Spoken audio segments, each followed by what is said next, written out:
You've got it tuned into the Zelos podcast. I'm your host, Rocky Snyder, and this week I've got Victor Cruz with me. He's a strength conditioning coach for the Tampa Bay Rays. I know baseball's coming to an end. We're in the playoff season, and, well, Victor's got a little time on his hands, shall we say. We're going to talk all about conditioning in the minors with the Tampa Bay Rays organization. But before we get underway, remember you can go to my website, rockysnyder.com, and get online CEU credits for the courses that we offer on our website, but also in-person courses like the one coming up at the beginning of next month, November 3rd, posture-based soft tissue mobilization. How do we get the body back into a more realigned position through using the foam roller?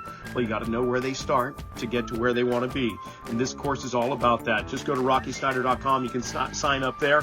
And don't forget also, Satanta College is the place to go for your Master's of Science degree, whether it's applied sports biomechanics and movement science, applied sport and exercise psychology, performance coaching, or sports injury and return to performance management. Satanta College has 4 tracks for your interests. Just go to satantacollege.com, enter the code RS10, that stands for Rocky Snyder 10% off tuition with that code RS10. Follow us on Instagram at Rocky_Snyder and click the subscribe button. Enjoy the conversation.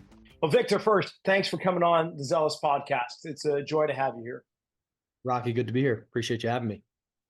Yeah, well, I've had quite a few of your colleagues at Tampa Bay and with the Rays, whether it be Andrew Mitchell or other guys that are in the organization. And you guys are always open to having conversations compared to other teams, which I won't remark on. But there are some teams that just don't open their doors very well. But Tampa, you guys just welcome me in. So I appreciate that. Tell you what, let's kick it off by giving me a little background story of where you grew up, how you got into strength conditioning. I'm sure you played baseball. Give me the whole rundown.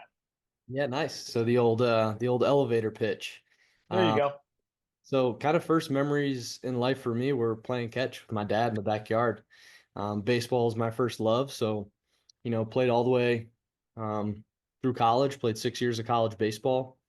Kind of somewhere along the line, probably in high school, I fell in love with the weight room, and you realize like you can get better on the field by doing things off the field. And for me, it was just, kind of fell in love with the weight room and training. And I went to Rowan University in New Jersey, played 4 years of baseball there. Then I grad transferred, went to East Stroudsburg in Pennsylvania, got my master's in exercise science. And like I said, ended up playing 6 years of college baseball. So COVID was kind of a blessing for me. It gave me more eligibility and more time to play and be a kid. And how did that work? How did you get to play more because of COVID? Yeah, it was a weird situation. So Rowan University's D3. I was born and raised in New Jersey, so went to Rowan right there in New Jersey, and it was a D3 school. And I remember when COVID hit, it was our junior year. We played 6 games. We were 6-0, off to a good start, and then COVID hit and everything was just shut down. So that year was kind of banged. And then my senior year, we came back and we didn't play any out of conference games. So we really only played on the weekends. And then when playoffs came around, we played playoffs. So whatever reason, the NCAA gave a blanket eligibility waiver for D3 and JUCO. The only levels they gave it to for that senior year, so the year after COVID. So I got super lucky. I had those 2 extra years, following my senior year. And it was funny because my senior year, we made a College World Series, and it was the most baseball games I've ever played in a year. Really? So I got super, super lucky and used the heck out of it. Ended up playing 2 more years. I want to ask how you did during the World Series, but I'm afraid. What happened there? So D3 College World Series, Cedar Rapids, Iowa. Which I think is the AAA affiliate for the Twins, maybe the Colonels. Okay. But yeah, that's where we played. We were 2-out, unfortunately. But the experience and the memories that you make, with the teammates and the guys and the coaches, like I still talk to those coaches and my teammates, all the time. So the 2-out was unfortunate. You want a ring, but the memories created was awesome. Okay, so you go and have that experience, and then you finish up your grad at Stroudsburg, and then try and get into the draft or into a walk-on team, or where were you with your baseball career at that time? Yeah, so kind of kind of where I was at. So after my senior year at Rowan, so that College World Series year, a lot of guys will go and play summer ball in the summer in a college summer league, and I said to myself after my senior year, if I don't really make a name for myself, then I'm going to start to transition like my downtime towards strength and conditioning. I knew I wanted to do it as a career if professional baseball didn't work out. Um, and to me, making a name for myself was like talking to an MLB scout or a scout approaching me. Um, and, you know, here I am, right? So it never happened, which is fine. And I kind of started targeting my energy outside of, fall and spring baseball in college. I used the off seasons and I used the summers to pursue, strength conditioning internships and was super fortunate after my fifth year. So that was my first year at ESU, my fifth year of school. Right after that, I did a seasonal position with the Tampa Bay Rays. So it was weird. I was still playing baseball, but also had my foot in the door, quote unquote, in professional Yeah. baseball, which was kind of the goal. So finished up my summer, came back and played my last year of college baseball, already having, pro S&C experience, which was really cool. Um, Finished up my last year, just enjoyed it, soaked in every practice, every moment, because I knew it'd be over. And then after that, I kind of hit the ground running with the Rays, and now I'm going on to year four, which is crazy. So going on year four. Well, yeah. So you started seasonal, then you went full time, Mhm. and then you kind of moved up the ranks. So for the last couple of years, you've been in uh, Port Charles. Did I get that right? Where are you right now? Yeah, Port Charlotte. Port Charlotte, and you're with AAA or minors. What teams are you overseeing in their organization? Yeah, so the professional baseball structure is a beast. Where I've been at for my past 3 years is at our spring training complex in Port Charlotte, Florida, which is mainly our rookie ball guys. Also, guys who, a lot of people, including staff, come in and out of the complex throughout the year. But mainly, I oversee our rookie ball players, as well as our new draft class when they sign in July. Usually, they report directly to the spring training complex. So that's a whole nother, new group of athletes. As well as here, I don't oversee them directly, but as well as we have a rehab group. So anybody throughout the affiliate system will come down to our spring training complex and complete their rehab assignment and get healthy. And so rookie being maybe as young as 18, but averaging about 20, 21, 22 years old. I would say it's a huge Latin American presence. I want to Oh, I'm going to say 80 to 90%. Before the draft guys get here. I want to say 80, 90% is Latin Americans that their first language is Spanish, and they're from Venezuela, Cuba, Dominican Republic, Puerto Rico. Um, and they kind of funnel in from our Dominican Republic Academy and up to the complex. But um, the learning Spanish over the past few years has been an awesome challenge, and I've become pretty good at it now. I wouldn't say fluent, but pretty good at it. So it's really cool building relationships with those guys and learning their cultures. But that's kind of what it's looked like for the past 3 years. well, that's really cool. Plus, I mean, you're in a position within the organization where you can make tremendous strides and gains with your athletes, with your players, because they're at that stage in their life where they've got a lot more potential that you can start training into them compared to say, you're up in the majors and you're in the big time, and those guys are just looking for that last percentage or two to get them to just that little bit more to get them over the top. But for you, you've got almost, I won't say a blank canvas to work with, but imagining that 80% of them are from Latin America or South America, where the strength conditioning may not be as prevalent. I mean, you get some of these guys, I can only imagine, they're entering the weight room or conditioning clinics for the first time, maybe ever. Is that true? Yep, that is true. It's really cool when you take a big picture look at it and kind of see what Yeah. you to do. I mean, a lot of these guys, all of their training age has come from the Tampa Bay Rays. They grow up, a lot of them grow up on, wherever they grow up in Latin America, and a lot of what they do is just baseball training, just skill training to be able to get signed and pursue their dream of professional baseball. So once they arrive, it's usually they see a weight room for the first time. So it's pretty cool keeping a log of these guys, and we have their training age. We have the things we're tracking, and a lot of the guys in the organization, including our people that work internationally, do a really good job of building these guys up, and it's really cool to see the progression. And you're right. Yeah, because so you've got technical specialists, we'll say, that are non-conditioned, not unconditioned, and of course they've got some conditioning skills, but really they've been working on their baseball skills, their technical skills, without a lot of strength conditioning. So, how do you, with your almost fluent Spanish, how do you get them to buy in? Like, what's the process for them to just come up? Of course, they're going to do whatever you say because that's going to lead them in the direction they want to go to get out of the country they're coming from and to make the United States. But I mean, is there a tremendous amount of effort required for buy-in? Yeah, for sure. And you'd like to think that guys, would trust you right off the bat, or think you have their best interest in mind. You're doing everything for them, and to me, that's how I feel. But it's not always the case. I'm probably going to give you a little bit of a cliche answer here, but I think it's cliche because it's true. Um, Building relationships to me is about caring for them more than just athletes. They're people, they're human beings. And a big first step for me was doing everything I could to learn the language. Um, if you can't speak their language, it becomes really hard. Not to say it's impossible, but I've put a lot of effort in the past few years to work on my Spanish and be able to connect with these guys on a human being level.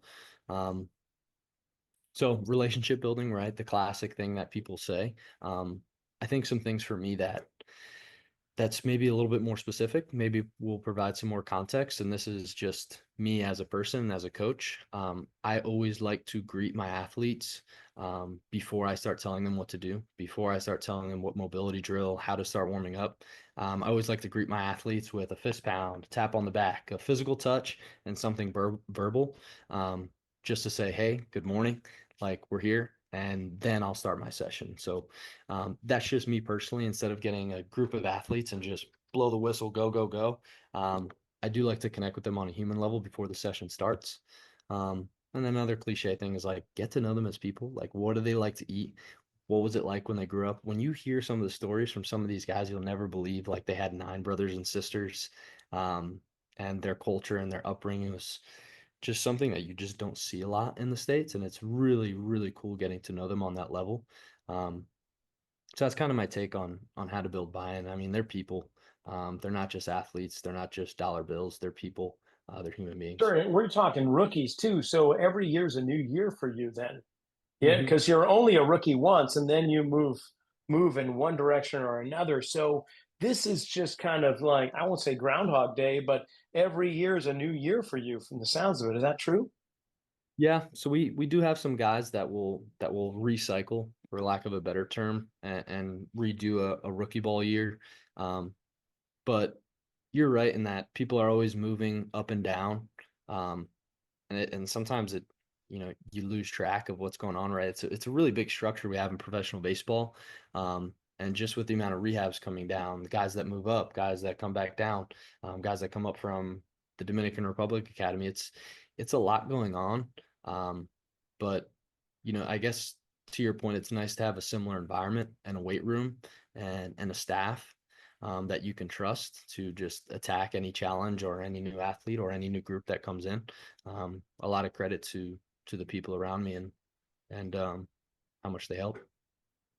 All right. Speaking of weight rooms, what does your weight room look like? What are the toys that you have?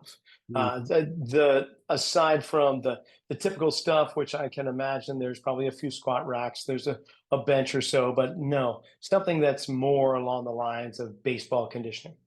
Hmm. We have a masterpiece. I love our weight. Really? It's the best weight room I've ever worked in for sure. I mean, I'm on the Make me youngest. drool. Go ahead, make me drool. We have the 6 squat racks. We have gym aware. We have safety bars. We have a booty builder machine, which is fairly unique. You don't see that everywhere. I think what I really like is we have a really good flow. I'm big on flow and having sessions flow in a proper manner.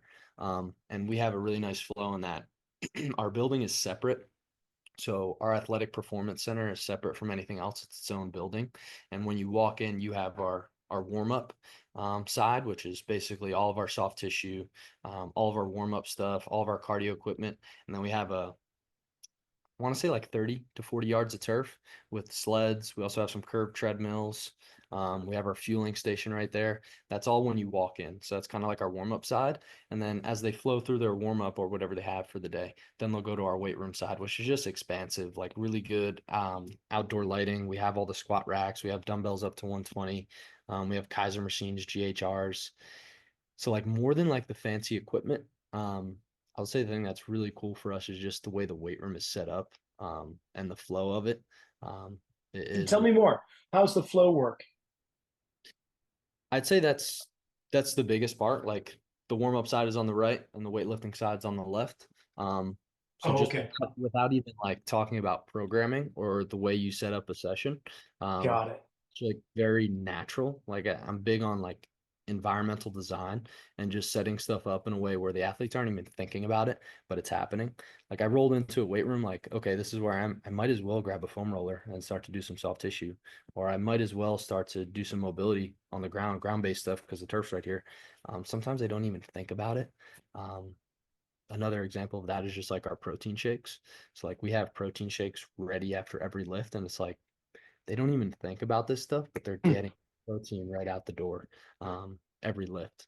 So I'm big on that stuff. So I think that's my biggest point with the weight room is like the environment and the flow and the setup is is moving in the direction we want these guys to work. And do you have trainers or massage therapists or PTs where they've got their tables in the conditioning room too, so they can go back and forth working on the body, then putting them into some lifts or movements, or is that exclusive into another location? How's it work with that?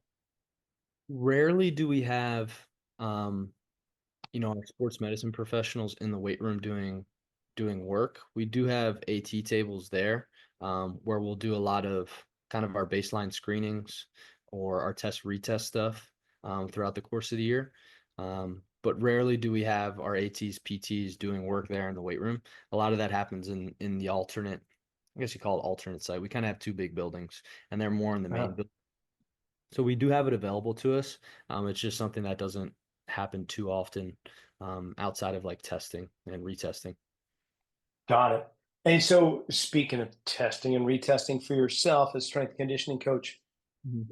for them, what's in your battery of tests and assessments? What are the things you really want to know? Hmm.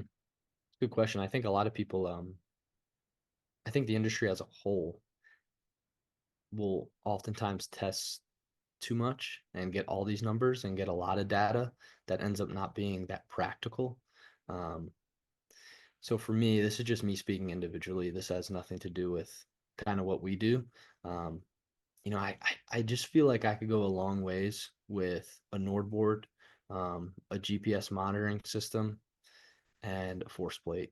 And those stuff costs a lot of money, but um, I just think those three things are so valuable from what I've seen in the past and my experiences here. We use those a ton and they're helpful for programming decisions, fatigue monitoring. Um, I find a lot of value with those three. And I can see how that would be, Mhm. especially GPS and force plate, Mhm. because you're going to look at levels of fatigue, asymmetries, power production. How do they derive it? The hard thing with those, I would think, but maybe you can enlighten me a little bit more, is how you measure like rotary power.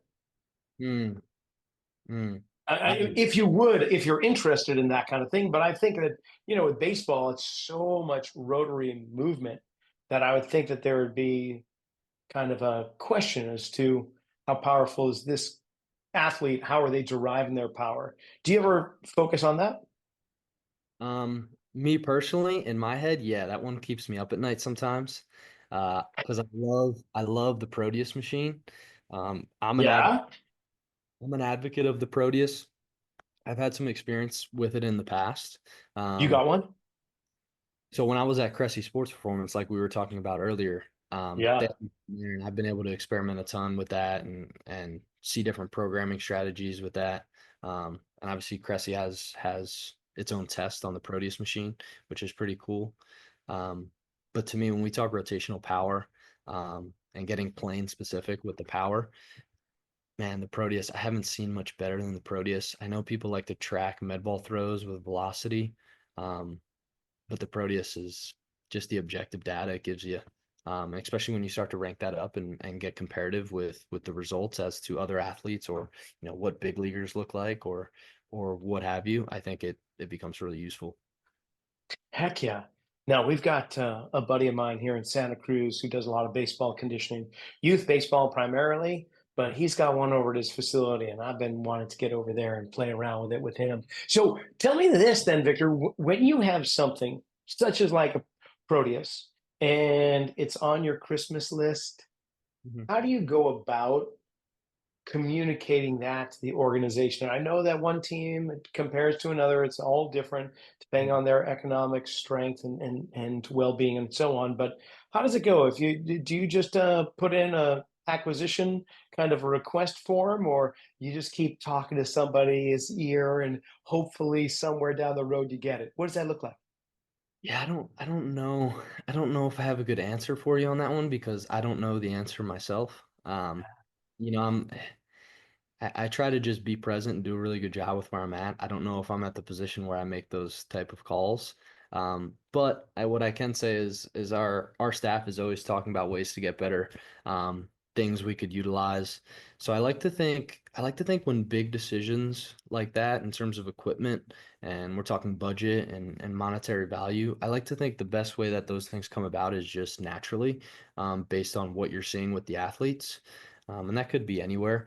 When you're seeing a flaw or a deficit in what you're doing and what you're programming, um, and like, man, I just feel like we don't have enough rotational power testing in our program. How do we know guys are getting better at hitting, or how do we know guys are throwing harder? Um, well, have you heard about this new thing, the Proteus? Like that, to me, that's kind of how those conversations come, like organically. I don't have a really good answer to say, like, oh, you just go to Ah. the president of the team and yeah, you shoot him an email. I don't know. But we've had some good conversations organically about some things maybe that could help us. So I like to think that's how those things come about.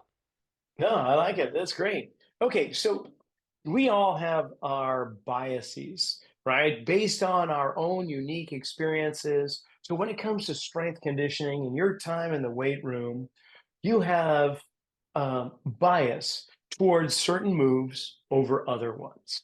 And so this is a two-part question. What are you biased toward in regards to strength conditioning programs? What is it you really want to have in your program because of your own personal experience? And what are the things that you shy away from? Hmm, that's a really good question. Kind of when I think about my philosophy, to me, I think there's two big things to start with. Like I'm a big believer in a foundation. You can't build a house if your foundation isn't strong enough in the bottom. Classic analogy. I believe in that. To me, a foundation is an adequate level of strength. Because strength has downstream benefits and all the other adaptations and things you're looking to get out of an athlete. So in our foundation, I think you have strength and I think you have movement quality. So to me, that's kind of our first two big buckets. And this is not speaking on behalf of the Rays. This is just my individual thought process. Um, Mhm. if we can get guys a baseline level of strength, whether it's relative to body weight or not, and then we can get them to move really well. I think we're putting them in a really good position to succeed, and at the very least, allow our skill coaches to do what they need to do to get guys better from a skill specific standpoint. Because there's just a certain threshold where if athletes don't have adequate strength and adequate movement, like if they can't squat, hinge, push, pull, I just find it really hard for them to develop. The professional high level elite athletic qualities I need to perform on the field. So for me, that's my two big ones is build a foundation with strength and movement quality is a good starting point. Okay, and is it in that order, that in terms of hierarchical importance, that you put strength before movement quality, or quality of movement comes before strength, or is it simultaneous? I would say simultaneous. And if you wanted me to dig a little bit deeper, for me, like movement quality is our push, pull, squat, hinge, and becoming really good at those things, not only Oh, bilaterally but unilaterally. And then for our pushing and pulling, not only horizontal vector but um, also vertical. So like think like landmine pressing, think like pull-ups. Um, to me, got it. that's what movement quality is kind of, I don't know if checking all the boxes is the right term, but kind of checking all those boxes in terms of unilateral, bilateral, all the different movement patterns. And then to me, something I've been thinking about recently, like those are push, pull, squat, hinge. Everybody's heard of that stuff. And then you have sprinting, which is another one that's important to do frequently. Hmm. And then I've thought about a recent two. Let me see if I can come up. So it was a crawl. So push, pull, squat, hinge, sprint, crawl, and carry. Those are my seven. Okay. Yeah, those are my seven. So when I think movement quality, I think um, having an adequate ability and using my coach's eye to define adequate ability to do those seven things and doing them frequently over the course of time. Okay, I got it. I was thinking in regards to movement quality in terms of joint action coupled with other joints. Like, do you have proper flexion with internal rotation or extension with external rotation or whatever the case may be, looking at it almost by joint basis. But I see what you're saying. They're more the pillars of fundamental strength of the press and pull and so on. Okay, so with that, and knowing that this, you're training rotary athletes, even sprinting is primarily rotation, even though we're sagittal bias in our direction. When you get into the, and I want to geek out with you on this, by the way. So when we're talking about like pressing and pulling, I could see unilateral crossing the plane actions, whether it's pressing or pulling. I could see, if we're talking about level changes and squats, that I want to be in a staggered squat position left and a staggered squat position right, so that I can start to feed rotational components into these moves. Or is that just too dangerous? Is that like, I'm breaking away from that? No, I don't know if I really want to do that. Yeah, Where are you? I don't think it's too dangerous. I think it's like a lot of things in life. You need to build up to it. And you need a good regression progression model to like fill in the blanks along this long-term vision and programming and periodization that you have. Um, just to your point, because you made me think of something, I actually made a note because I didn't want to forget it. Um, to me, an important part of being a good rotator is understanding what neutral is or what your stack is. And to me, a stack is understanding a really good ribs over pelvis posture. Um, Yeah. so having a good progression model of like, this is ribs over pelvis, and we're going to attack this in different positions. We're going to go half kneeling. We're going to go split stance. We're going to add a pal off press. We're going to add a row, whatever it might be. Understanding our stack is important, because if we don't have our stack and then we start doing crazy Proteus rotation, blah, blah, bang, bang, VBT, it's like, well, we're just rotating on who knows, lumbar extension, um, blah, blah, blah. The list goes on of like, you don't have the position. And to me, it's only a matter of time. If you can't control your stack and your ribs over pelvis and you're doing all this crazy stuff, it's only a matter of time till some soft tissue or lower back pain, um, comes up. So like to me, when we're talking rotation, starting point is a ribs over pelvis posture. Probably could be a good one to like throw into the movement quality bucket that we. Okay. Okay, so how do you guide a person? And we're talking about stacking along the vertical axis. Mhm. And I know my approach, which would be to send them left, to send them right, and to find their balance point in between. At least that will be their conscious point. That'll be their perceived center. Mhm. It may not be the proper center, but how do you how do you encourage, coach, reinforce the stacking of let's just say ribs and pelvis to start with? Yeah, I get one of the big cues for me, and I've coaches think differently about this, but as simple as like ribs down, and using my own hands to cue people into like a rib tuck and a posterior pelvic tilt has something that's worked for me. Just talking cues, like Yeah. getting the lumbar extension, which I think is the most common thing that we'll see, like an anterior pelvic tilt, and trying to first get the athlete to understand what the opposite is, and then allowing them to control that through different movement patterns or exercises. Another cue that's worked well for me is like imagine you have a tail, especially when you're doing like a ground-based thing. Imagine you have a tail and your tail's like this. Imagine the athlete is laying supine, and I want you to lift your tail up to the ceiling, and usually they'll get a really good posterior pelvic tilt when you kind of coach them through that. Um, Love that. so there's some cues that I use to kind of find it. I don't want to dive too deep down a rabbit hole here, but I'll also throw in when we talk about ribs over pelvis, um, and understanding the stack, and like you kind of talked about balance points and maybe goes into foot pressures and all this stuff. Um, Kind of my past experiences, I've learned a lot. I wouldn't consider myself a master at all, but I definitely have taken bits and pieces, and it's helped my understanding of human movement is the expansion compression model and this whole idea of Bill Hartman's train of thought. And I know Zach Kalpels and Connor Harris put a lot of stuff out on it.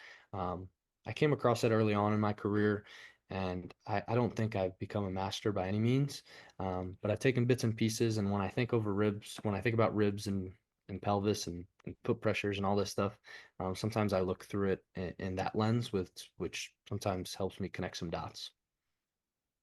So do you do some type of structural assessment prior to conditioning? Is that like whether it's posture assessment, joint by joint? How does it work? Because you mentioned like an anterior tilted pelvis. So in my mind, I'm going, okay, so glutes are in an eccentric position, and some will call it weakened. I don't believe in such a thing, but proximal hamstrings are in a lengthened, loaded position. Distal hamstrings are now shortened.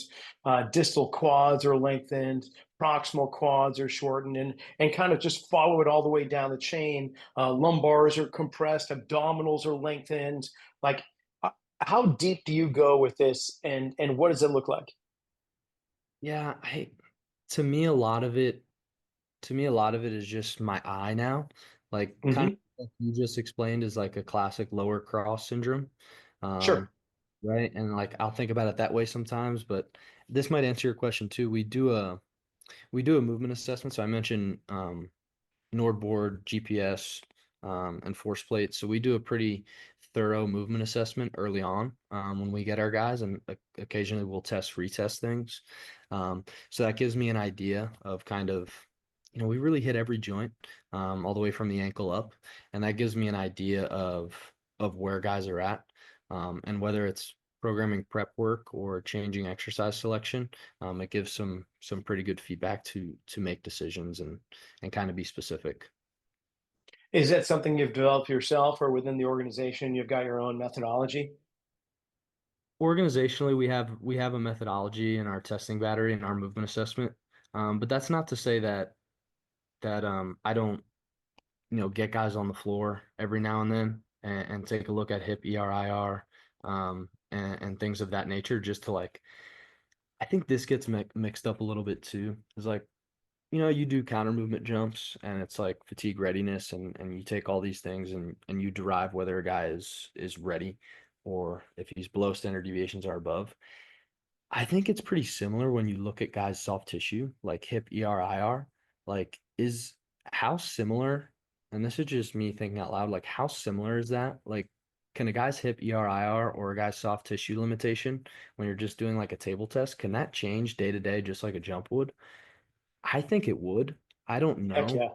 But that's why, like, sometimes I'll just get guys on the floor and take a look, like, where are we at today? And then we'll do, oh, you look, okay, let's open up hip IR. Let's do these one or two exercises, and it opens up 10 degrees. And it's like, yeah, I feel better. Awesome. Let's go throw, you know? So I think it's like small things like that. Um, Huge. yeah. Yeah, that's huge. So is curious, you take them to the floor, so you're doing primarily open chain assessments, but you must get them up and moving. So you're looking at closed chain mechanics too? Or do you just go, well, if I can't do it in an open chain, likely I'm not going to be able to do it in a closed chain. So why even look? Yeah, to me, it's like if I watch them do, let's say we have a group activation going, or if we're doing our lift, or if they're moving around on their own. To me, it's like a coach's eye type of thing. Um, that'll be like my open chain and see where they're at. And then when I get them to the floor, that's kind of my lens. That's the way I do it. Like I said, Hmm. I wouldn't consider myself a master at this stuff at all, but that's kind of the way I do it. I have a quick assessment stuff that I'll do on the floor to give me an idea of some things that might open them up or help. And we kind of just go from there. And to be honest with you, I just use a lot of feedback like from the athlete. Hey, we just did a couple things. It took about 5 minutes. Like I want you to be brutally honest. Did that make a difference? And I do that a lot because I don't always know. Like I experiment a lot. I think that should be a part of what we do as coaches, as long as it's safe to fail. And to me, doing breathing exercises and doing some postural stuff that's mainly breathing, and not any load, to me, that's very safe to fail. So I'll do a lot of experimentation, and if guys feels like it helps, then we run with it. And if not, I say thanks. Thanks for letting me learn and get better. And they usually just And, laugh. and how much freedom, how much license do you have in terms of creativity? I'm sure there's a certain parameters you must maintain, but how much creative process are you allowed? Hmm. I don't know if I could put a good number on that. I could just talk on my thought process for it. I don't even know where I heard this. I'd be guessing. I want to say Bouchek Snyder, but I could be totally wrong with that. It might have been Altus. I don't know. But somebody that I came across in the past made this comment about all the programs you write, 10 to 20% of them should be experimentation based, because that way as long as they're safe to fail, experimentation, because that way you're getting better as a coach and you're not just recycling or using the things that you think is right or you're always right. Um, and that's something that's just stuck with me over the course of time. Like when I feel myself getting stagnant with like regression progression models that I'm really comfortable with, I always want to take a step back, look at the big picture, and am I missing anything here? Or talk to my staff. My staff keeps me super accountable. They're awesome. Um, and like, am I experimenting enough? Am I really being creative enough with these guys? Am I really getting them better? Um, so I think to answer your question, sometimes I have to take a step back and just make sure I'm doing the best I can for them, but also getting better as a coach. Well, if I had to guess, I'd say that was Boo that you got that stuff from. He's Yeah. always looking for more insight. Good guy. Um, so who makes up your performance team? Like when it comes to your training and medical staff, is it pretty similar to the majors, or are you wearing a lot more hats than you would if you were up in the big league because you've got somebody taking care of this or that? I'd say in professional baseball, it's gotten to the point where um, the duties are pretty specific. Um, like not in a bad, this is not in a bad way I'm saying this, but there are silos um, Mhm. and other departments that are built out to achieve certain goals. And so we have a pretty good setup here. We have three strength coaches. Andrew Mitchell, which I think he's been on the podcast in the past. Um, Yep. we have another one who's a seasonal employee with us. We have a rehab strength coach here. So we have four that are almost in the building every day outside of some travel. Um, and then we have several ATs. We have a couple PTs that work more on the rehab side. Um, so we have a really good group. That's just kind of AT, S&C. We have a ton of skill coaches. We have a ton of performance science staff that do a really good job. And really, the hardest part of all that stuff is making sure you're good at collaborating. Buzzword, ding Who do you ding. collaborate the most with, and who do you collaborate the least with? The most important people to collaborate with is your team. Because I think when people talk about collaboration, they start talking about all these other departments and things. Like first and foremost, like your team is your team. Like I'll go to bat for my guys any day of the week, my guys and girls, my guys and gals, any day of the week. So that's like my first line of communication. Like we got to be on the same page. Make sure the morning meeting is on point, and just touching base on all the things we need to talk about. So that's number one for me. So definitely my team. And I think you kind of get a liking for certain people, wherever you are, whatever career you do. And as long as you think that, they have the best interests of the athletes in mind and they really care, you just kind of gravitate towards them. So I have people like that, here with the Rays. I'd say to communicate the least. Oof. Well, I'm pretty bottom of the totem pole, so maybe front office. They know who you are, though. I hope so. Okay, so what's your season looking like right now with your team?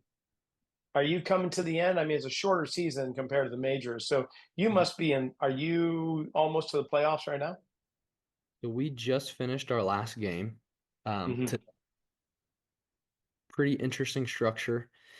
We had something called Bridge League this year, also known as Instructional League in the past, where essentially we're playing exhibition games um, since the season ended about 6 weeks ago, maybe 2 months ago. So we had our Florida Complex League is what it's called throughout the course of the year. And then since then, we've been kind of doing this Bridge League / instructional league thing where the emphasis is really development, especially physically. We've been fortunate to have guys in the weight room 4 times a week, doing upper lower splits, which has been awesome. I think we've made some really awesome physical changes there. And then they're also playing 2 to 3 games a week. So it's been nice to kind of have the emphasis and make sure we're on point and doing everything we can to get the guys better. So with all that said, the last game was today, and we're finishing up our last week here at the spring training complex. And then what happens to you after that? What are you doing? So we have a strength camp this year. So we'll be doing stuff, up until the dead period. The dead periods is this new thing that kind of, I guess you call it legislation by the players union, where there's like a month and a half, kind of around Christmas time, New Year's, where you can't contact any of the athletes. That's a new thing that's in place. And then after the dead period's over, you kind of have more check-in camps. And then next thing you know, spring training's getting starting to rolling around. So for me personally, I'll go back home to New Jersey, have something pretty cool in the works. So I started my licensed massage therapy degree. I'm on week 4 of classes, and Right on. yep. So I'll be doing that in person, in New Jersey all off season, which is super exciting for me. I'm stoked, and it's been a nice even start to the journey. That's great. I'm glad to movement and manual kind of work should go hand in hand, and it's nice to get them both together. So how long is massage school for? So it's a 10-month program. They were super flexible with me. I got really lucky. So kind of for the past month or so, I've been all online on Zoom. Um, versus the whole program is in person. So they've been flexible with me personally because of my situation. And then throughout the Mhm. course of the off season, I'll be there in person, and then go back to spring training and kind of finish up everything on Zoom, get as many clinical hours as I can, and then kind of cross my T's, dot my I's, hopefully during the All-Star break next year. So about 10 months. Right on. And then not only is it just acquiring skill, knowledge, and experience, but how do you see that folding into your role with Tampa Bay? Or isn't it? Is it just like your own intellectual and personal pursuit? Yeah, I'd say more so Yeah. individual. For me, as of right now, um, maybe this provides some context. Um, the New York Yankees, the Arizona Diamondbacks, and the Los Angeles Dodgers all are all organizations, to my knowledge, that have a lot of strength coaches with their LMTs in professional baseball. So that's something that I kind of came across in the past and I thought was really interesting and kind of sparked my interest in all this stuff. Um, but my answer to that question would kind of be a three prong answer. Um, I think first and foremost, people talk about learning and being a forever learner. And for me, I know I have to systemize things and have a fairly rigid schedule. to do what I need to get better and to keep learning.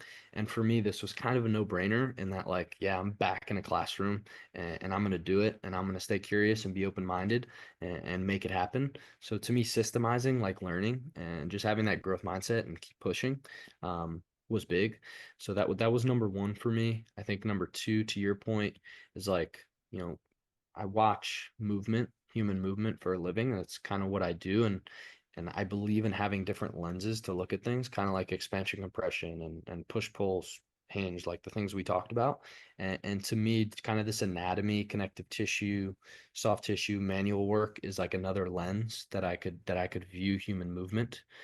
And lastly, I don't know exactly how this will work in my scenario, but this is something that I've heard of before. Potentially, now that a strength coach has an LMT, they have the ability to help the workload of some of the athletic trainers and some of the physical therapists. So that would be an added benefit to, because they do a lot. I mean, athletic trainers are awesome. They always have so much on their plate. There's a lot of things to do. So to be able to help them and take things off their plate and also help the athletes at the same time seemed like a good opportunity to provide value. So that's kind of like my three-prong answer. That was my big decision-making process with all this stuff. Yeah, I think it gives you a much more comprehensive approach to work with your athletes when you can get your hands on them. And I know in our industry it's supposed to be hands off, but I struggle with that, and I've been struggling with it for so many years. Okay, well, we can assist them with PNF and we can spot them, but when it comes to getting them to move better through a little pressure point, trigger point, or a little soft massage here, no. Like, what's that all about? There's just, I don't know if it's fear based or what, but I'm glad you're going through that. And I'm excited for you to learn all that because it's just going to make you more full rounded of a professional. So, right on with that. Thank you. Anything else that gets your perspective, like that your eyes are drawn to, or your brain is like, aside from the Proteus and aside from that massage now, but anything else you're like, yeah, man, I want to dive in there for sure. Yep. Yeah, there's another one. So I got Proteus, I got the LMT, and then something I've been really interested by for the past few months, I'd say, is the CPSS. So the CPSS, Uh-huh. the NSCA's new sports science certification. Yeah. I think like a big boom, like a big drop the mic moment for that certification. And I don't want to be the guy that like loves letters and alphabet soup behind his name. It's just like another way to learn. And I like the NSCA. I like what they do. So why would I not learn from what they have going on? It's kind of my take on it. But Hmm. the drop the mic moment was like, I think they mandated in the MLS that every club has to have a CPSS. Have you heard that? I have not heard that necessarily, but I would not be surprised. I think at least a sports scientist, and whether they're certified through the NSCA or not. But yes, every team must have a sports scientist. Okay. So I found that when I heard that, I found that super interesting, and I was like, wow, they're really making a push with this stuff. Um, so that's kind of on my radar. I don't know Sweet. with the LMT this offseason how feasible it would be, but definitely on the radar because I think this is like if you think about all the stuff you do as a strength and conditioning coach, like to be able to do the coaching stuff, which we had already had a good conversation about, and then to be hands on, and then to have like the load monitoring, the sports science background, to me, that's like really encompassing of what we do on a day-to-day basis. So I think it would just provide a lot of value and help me, really understand what we're trying to do here. Hell yeah. And also outside of the weight room as well. I mean, you're with sports science, you're looking at sleep cycles and nutrition and appropriate rest periods aside from sleep and a whole bunch more. So it broadens your horizon and takes you out of the gym so that you can get the most out of your athletes for them, for their own benefit. So that's exciting. Yeah, I can see how you'd want to do that for sure.